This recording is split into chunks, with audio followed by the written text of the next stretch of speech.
বাংলাদেশে অনুষ্ঠিত 2014, 18 ও 24 সালের জাতীয় সংসদ নির্বাচন নিয়ে দেশে বিদেশে দীর্ঘদিন ধরেই বিতর্ক সমালোচনা চলছে।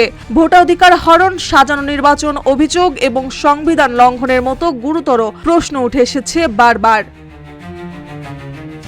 এসব অভিযোগের সত্যতা যাচাই এবং ভবিষ্যতে সুষ্ঠু ও গ্রহণযোগ্য নির্বাচন নিশ্চিত করতে এবার তদন্তে নেমেছে সরকার। বৃহস্পতিবার মন্ত্রিপরিষদ বিভাগ থেকে প্রকাশিত এক প্রজ্ঞাপনে জানানো হয়েছে, 3টি বিতর্কিত জাতীয় নির্বাচন ঘিরে গঠিত হয়েছে উচ্চ পর্যায়ের একটি তদন্ত ও সুপারিশ কমিটি।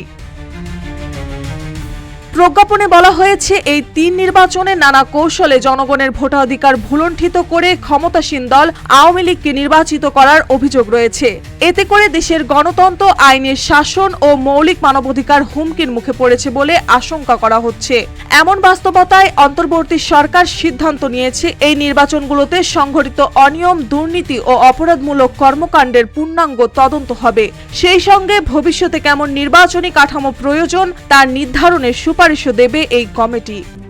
RICL TMX, যুগের পর যুগ স্থাপনা থাকে মজবুত।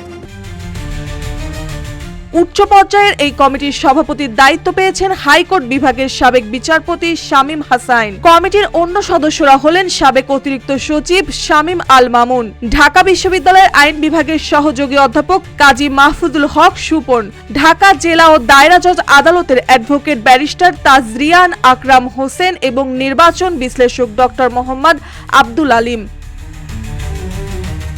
সরকারের পক্ষ থেকে আশা করা হচ্ছে, এই কমিটির সুপারিশের ভিত্তিতে ভবিষ্যতের নির্বাচন হবে আরও গ্রহণযোগ্য, স্বচ্ছ ও অংশগ্রহণমূলক। একই সঙ্গে গণতন্ত্র ফিরে পাবে তার প্রকৃত রূপ, আর জনগণ নিশ্চিত করবে তাদের ভোটাধিকার।